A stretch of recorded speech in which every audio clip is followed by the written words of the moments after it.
Hey everyone! In this quick tutorial, I'm going to show you how to withdraw money from the CryptoGuru app. If you've been using the app and you're wondering how to cash out your balance, this video will clear things up for you. So make sure to watch until the end and let's get started. First, open the CryptoGuru app on your phone. Once the app loads, you might notice the balance or profits you've earned from trading inside the app, and you might be wondering how to withdraw that money and get it into your account. However, here's the important thing you need to know. Withdrawing money from the CryptoGuru app is not possible. The reason is that the balance you see in the app is only a virtual balance, not real money. CryptoGuru is designed as a crypto trading simulator and learning tool, which means the funds inside the platform are just demo funds used for practice. In other words, the app does not support real money deposits, real trading, cash rewards, or withdrawals.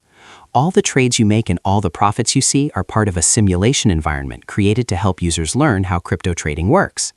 This means the money shown in your account cannot be transferred, withdrawn, or exchanged for real cash.